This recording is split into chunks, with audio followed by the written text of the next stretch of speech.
فذكر بالقرآن من يخاف وعيد.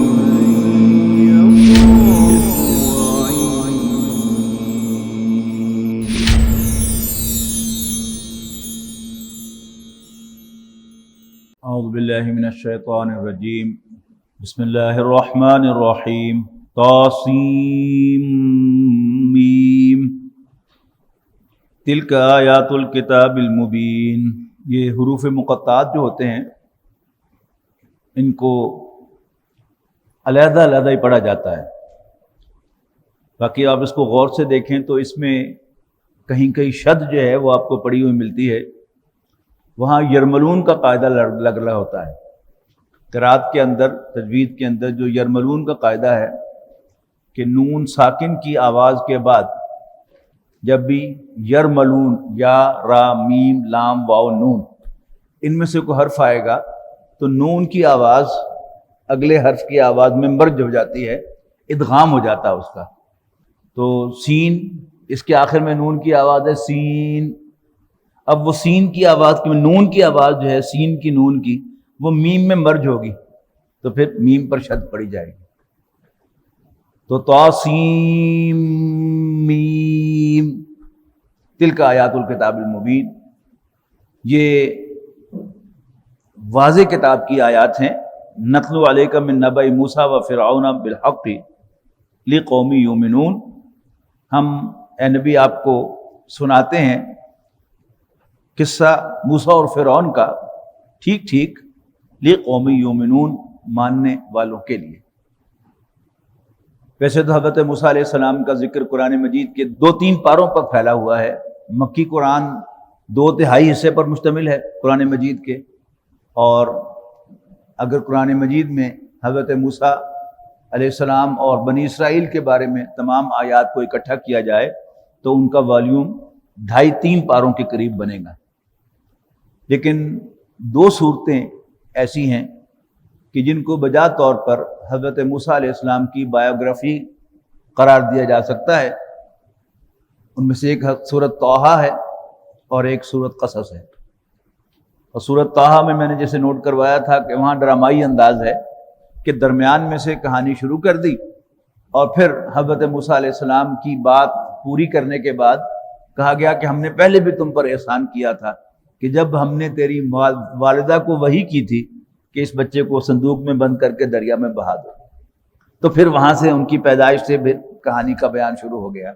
یہاں باقاعدہ حضرت موسیٰ علیہ السلام کی پیدائش سے بھی پہلے اللہ تعالیٰ کا فیصلہ کہ ایک قوم دوسری قوم پر ظلم کر رہی تھی تو اللہ تعالیٰ کو ان پر رحم پایا اور پھر اللہ تعالیٰ نے اس کا ایک بندوبست کیا کہ اس محروم قوم کے اندر موسیٰ علیہ السلام کو پیدا کیا اور پھر ان کے ذریعے سے اس قوم کو آزادی دلائی. یہ ہے انداز اس سورۃ المبارکہ کا. پہلے بھی میں نے عرض کیا تھا کہ قرآن مجید اولاً نبی اکرم صلی اللہ علیہ وسلم کے لیے ہدایت اور رہنمائی ہے، اور پھر آپ کی وساطت سے قرآن مجید میرے اور آپ کے لیے بلکہ قیامت تک آنے والے انسانوں کے لیے رہنمائی ہے. نبی اکرم صلی اللہ علیہ وسلم کو جو ٹاسک دیا گیا تھا اول روز سے وہ کیا تھا؟ ربک فکبر. اس لیے کہ بالکل ابتدائی وحی ہے سورہ مدثر کی یہ ابتدائی آیات. اے کمبل لے کر لحاف اوڑھ کر بیٹھنے والے لیٹنے والے، قم، کھڑے ہو جاؤ، نو مور ریسٹ، نو مور ریلیکسنگ، وربک فکبر، اپنے رب کو بڑا کرو. لیکن جو حالات تھے ان میں دور دور تک کوئی امکان نظر نہیں آتا تھا. اور حال یہ ہے کہ نبی اکرم صلی اللہ علیہ وسلم بلا شبہ نوع انسانی کے ذہین ترین انسان تھے، اور آپ کا مائنڈ کام کرتا تھا کہ مجھے جو اسائنمنٹ دی گئی ہے مجھے اس کے لیے راہ ہموار کرنی ہے. جو بھی ذہین کیپیبل اور سنسیئر آدمی ہوتا ہے، ذہین بھی ہو، کیپیبل بھی ہو اور سنسیئر بھی ہو، تو وہ راہیں تلاش کرتا ہے کہ اچھا یہ ہے میرا آبجیکٹو اور یہ ہیں موروثی حالات، اور پھر مجھے اس ٹارگٹ تک کیسے پہنچنا ہے. یوں جانا ہے، اسٹریٹ جانا ہے، ادھر سے گھوم کر آنا ہے. تو نبی اکرم صلی اللہ علیہ وسلم بجا طور پر سمجھتے تھے کہ یہ قبائلی معاشرہ ہے اور جب تک قبائل میرا ساتھ نہیں دیں گے میں کچھ اچیو نہیں کر سکتا۔ قبائل کو ہیڈ کرتے تھے، لیڈ کرتے تھے قبائلی سردار۔ تو ان ادر ورڈ جب تک میں قبائلی سرداروں کو اہمیت نہیں دیتا، اپنی دعوت میں اولیت نہیں دیتا، تو اس وقت شاید میں اپنا گول اکمپلش نہیں کر سکتا۔ لیکن قرآن مجید میں جو جتنا حصہ ہم پڑھ کے آئے ہیں وہ بھی، اور جو آنے والا ہے وہ بھی، ایسا معلوم ہوتا ہے کہ نبی اکرم صلی اللہ علیہ وسلم کو شاید خیال بعد میں آیا، یعنی آپ سوچنے ہی لگتے تھے کہ ذرا قریش کے سرداروں کو کوئی گھاس واس ڈالی جائے، ان کو اہمیت دی جائے، تو اللہ تعالیٰ پہلے ہی ٹوک دیتا ان کو، خبردار یہ کام نہیں کرنا، یہ ہم پر چھوڑو۔ اور یہ قرآن مجید کا ایک جنرل انداز ہے جو کل ہم نے پڑھا تھا، اس کی طرف واپس ریفر کر رہا ہوں۔ کل ہم نے سورۃ الشعراء پڑھی، اس سے پہلے ہم نے سورہ ہود پڑھی، پھر اس سے پہلے سورۃ الاعراف پڑھی۔ سارے کے سارے رسول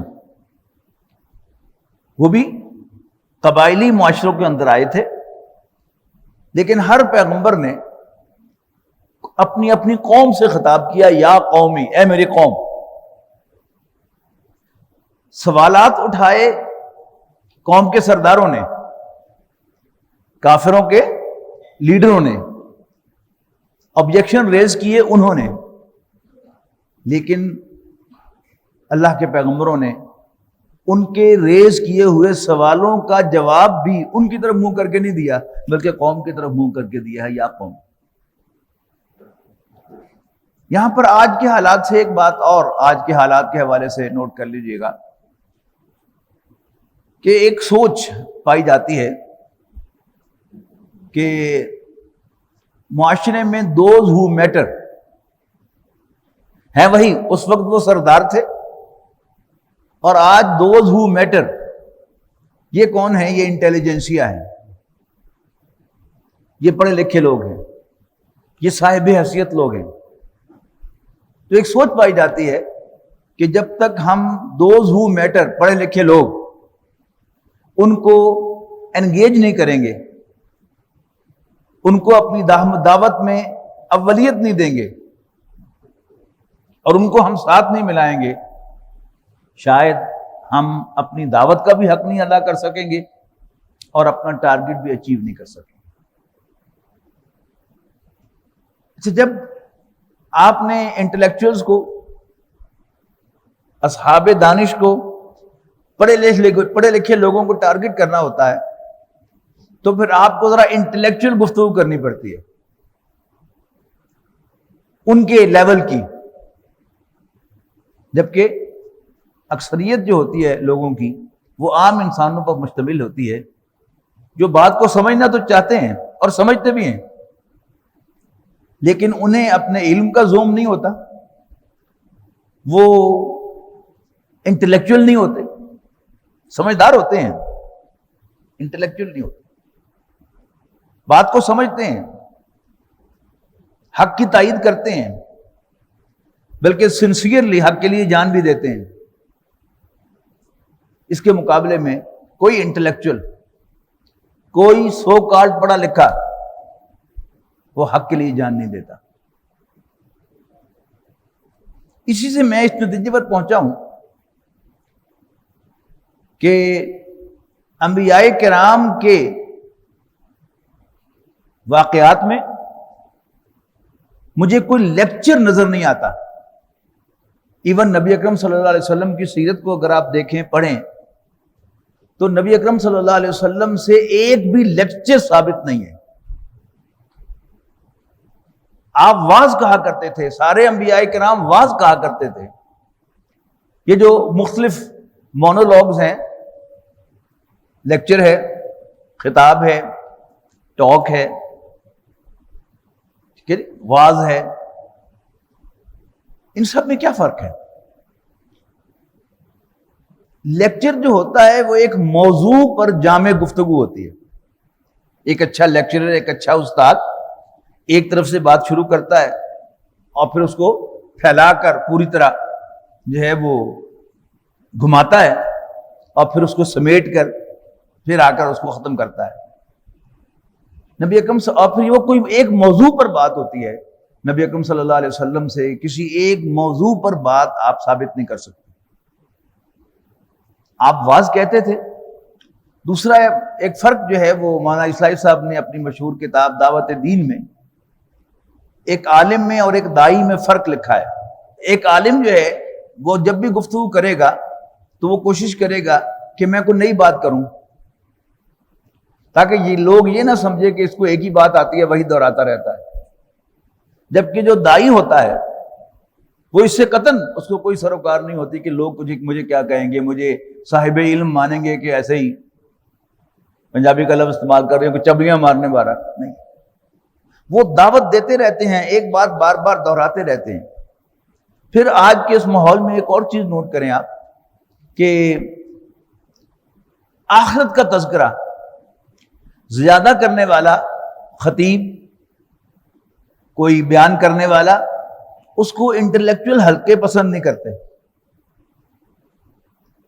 آخرت کے تذکرے میں دونوں چیزیں ہیں، جہنم کے عذاب سے ڈرانا اور جنت کی نعمتوں کا تذکرہ کرنا اور جنت کی نعمتوں کی اشتہا پیدا کرنا اور جہنم کی آگ سے ڈرانا. اب یہ جو واعظ ہوتا ہے وہ ان دونوں چیزوں کو شامل کرے گا. اور واعظ اصل میں وہ ٹاک ہے، وہ مونولوگ ہے کہ جس میں کوئی شخص اپنے دل کی بات دوسرے لوگوں کے ساتھ شیئر کرتا ہے، خواہ اس میں الفاظ اپروپریٹ ہوں یا نہ ہوں، جملے درست ہوں یا نہ ہوں، لیکن اگر کہنے والا خلوص دل کے ساتھ اپنی بات کہہ رہا ہو اور سننے والا کھلے دل سے سن رہا ہو تو وہ بات سیدھی اس کے دل میں اتر جاتی ہے. یہ واعظ ہے.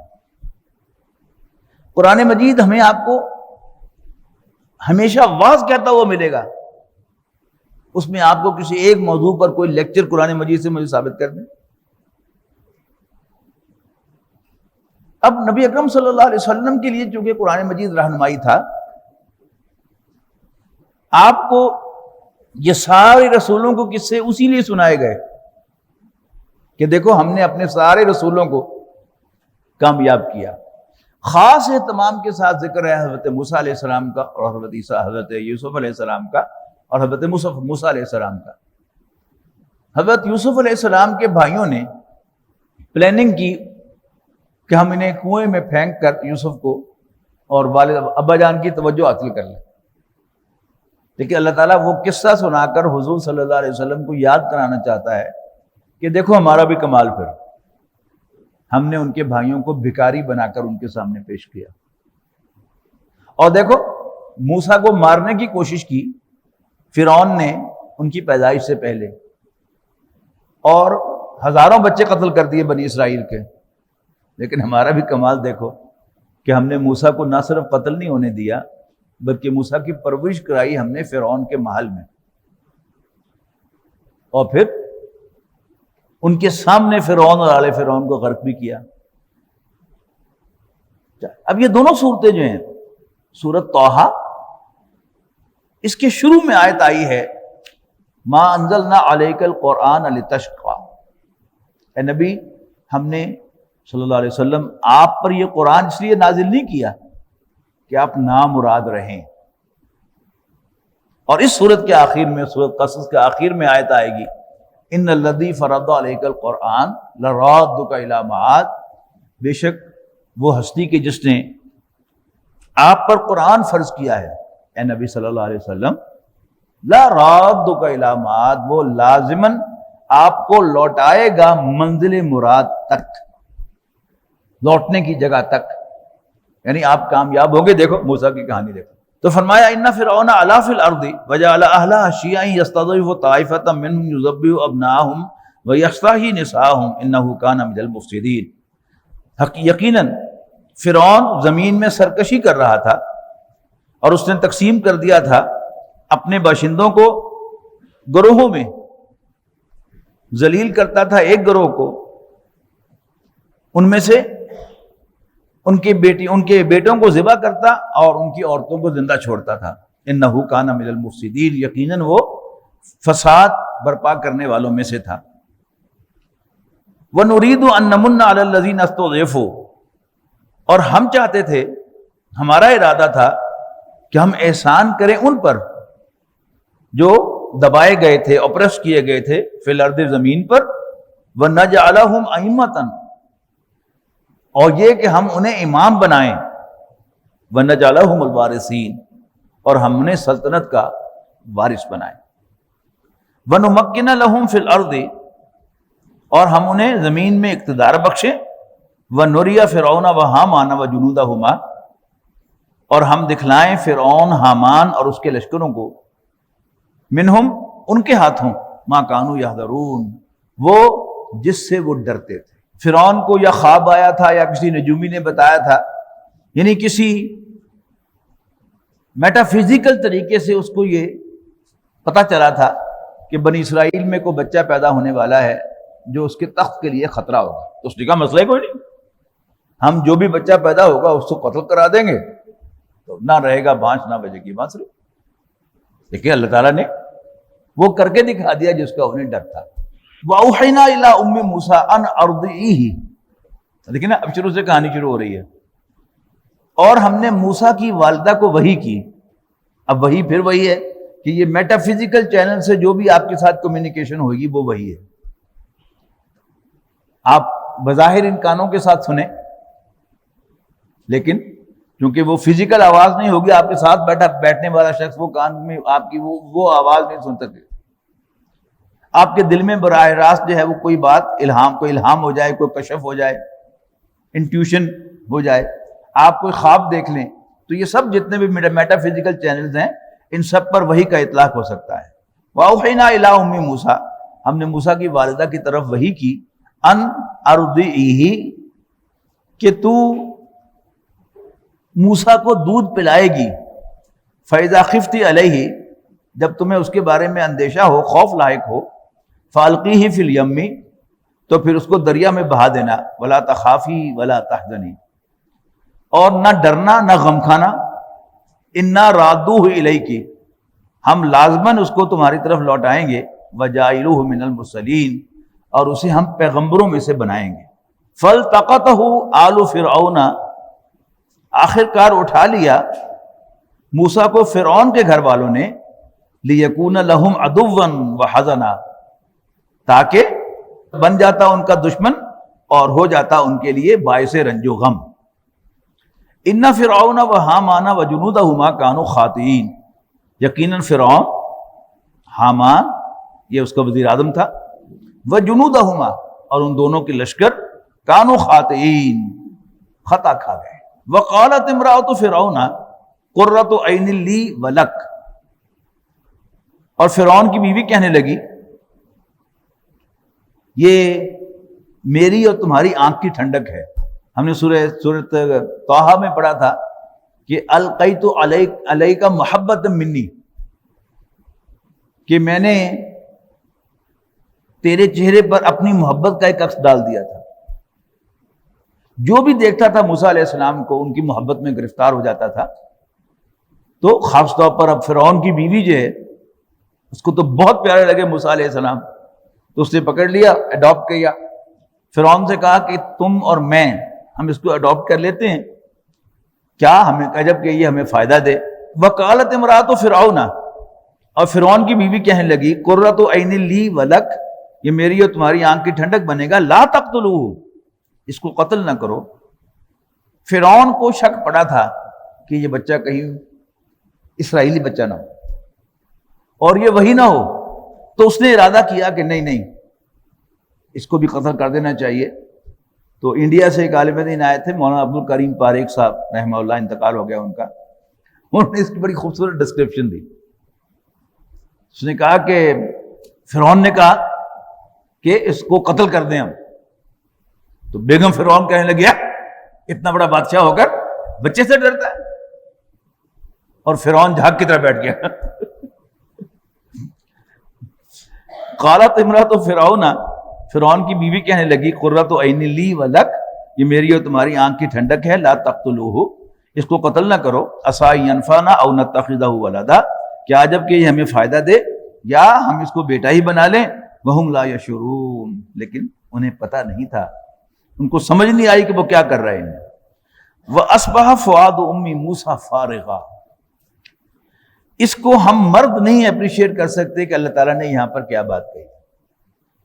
بڑا خوبصورت ترجمہ کیا ہے مترجمین نے، اور موسیٰ کی ماں کا دل بے قرار ہو گیا۔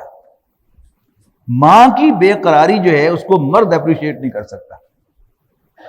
سورۃ حج کے شروع میں پڑھ کے آئے نا کہ صرف قیامت کا زلزلہ اتنا ہاربل ہوگا کہ دودھ پلانے والی اپنے بچے کو دودھ پلانا بھول جائے گی، ادروائز ماں اپنے بچے کو نہیں بھولتی۔ اب اپنے ہاتھ سے دریا میں تو پھینک دیا ہے، اللہ تعالیٰ کا حکم تھا، اشارہ تھا، لیکن وہ جو بے قراری ہے دل کی، وہ چین نہیں لینے دے رہی۔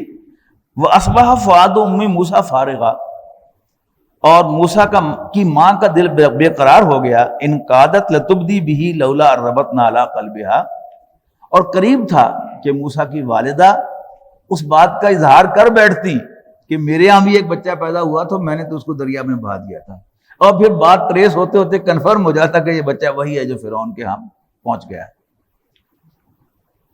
لولا الربطنا علی قلبہا، اگر ہم ان کے دل کو جمائے نہ رکھتے، لتکون من المؤمنین، تاکہ وہ ہمارے وعدے پر یقین رکھنے والی ہو۔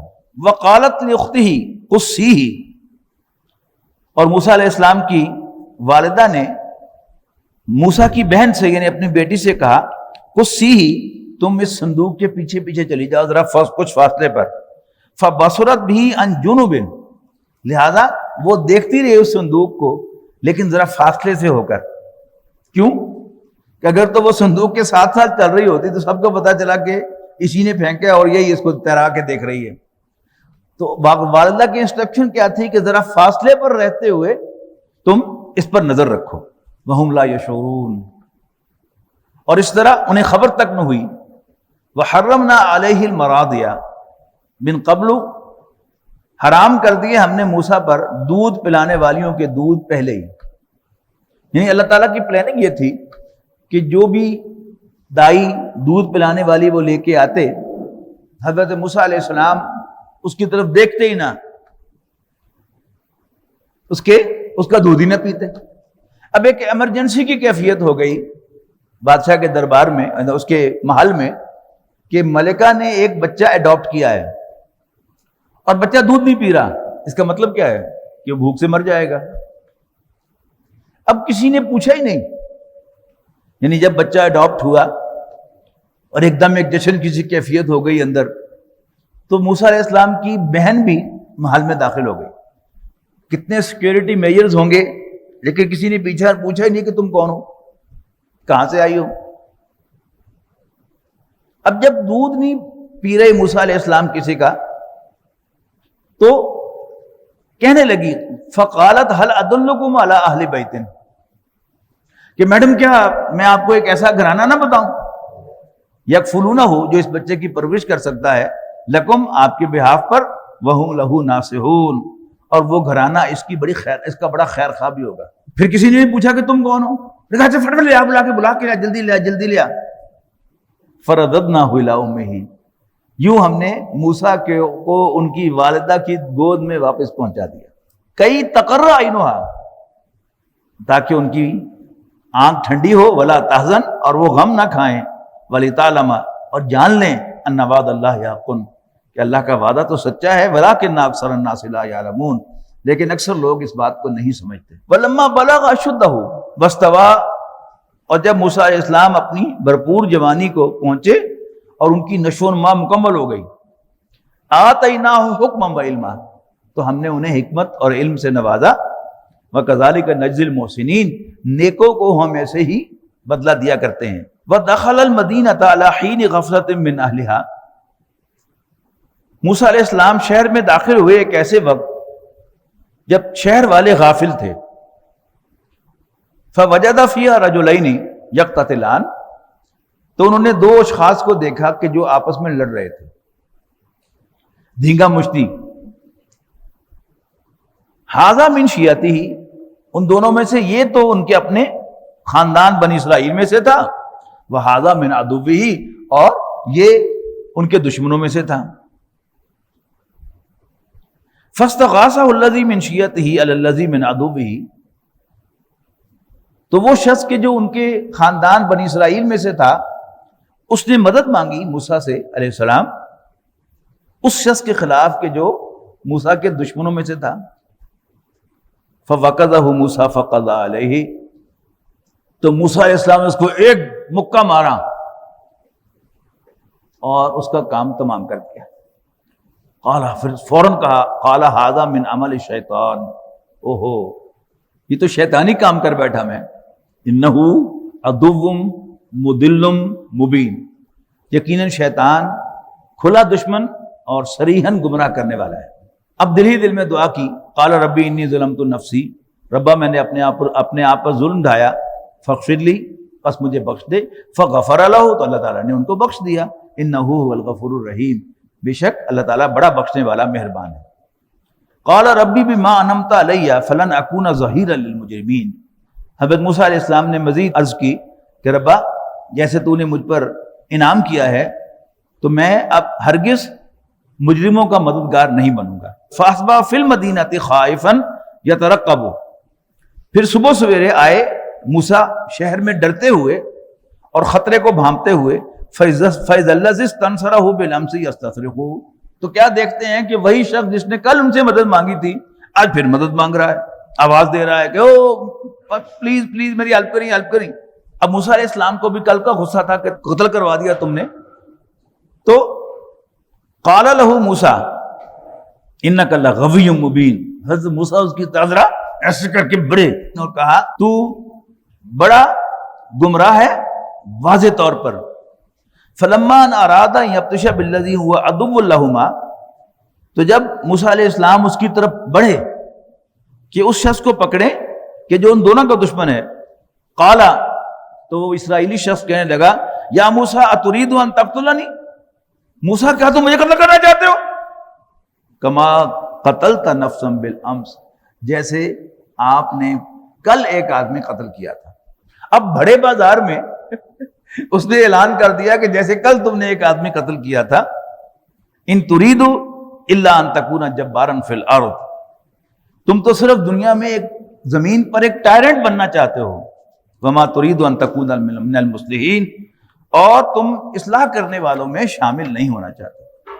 وجاء رجل من اقصى المدینہ، اب بھرے بازار میں یہ خبر لیک ہو گئی، بلکہ اعلان ہو گیا۔ اب فرعون کے دربار میں اب ڈسکشن ہو رہی ہے کہ وہ جو لڑکا ہے، یہ پتہ چل چکا تھا ان دا مین ٹائم کو وہ اسرائیلی ہے، تو اس نے ہمارے ایک بندے کو قتل کر دیا ہے۔ وجاء رجل من اقصى المدینہ یسعی، شہر کے پرلے کنارے سے ایک شخص دوڑتا ہوا آیا اور کہنے لگا، قال یا موسیٰ ان الملا یاتمرون بک، آگے کہنے لگا موسیٰ سردار مشورے کر رہے ہیں، سازشیں کر رہے ہیں تمہارے بارے میں، لیقتلوک کہ آپ کو قتل کر دیں، فخرج، پلیز نکل جاؤ یہاں سے، انی لک من الناصحین، میں آپ کا بڑا خیر خواہ ہوں۔ فخرج منہا خائفا یترقب، تو نکل کھڑے ہوئے موسیٰ وہاں سے ڈرتے ڈرتے اور ویجیلنٹ ہو کر، قال رب نجنی من القوم الظالمین، اور عرض کرتے رہے اللہ تعالیٰ سے کہ ربا مجھے ظالم قوم سے بچا لے۔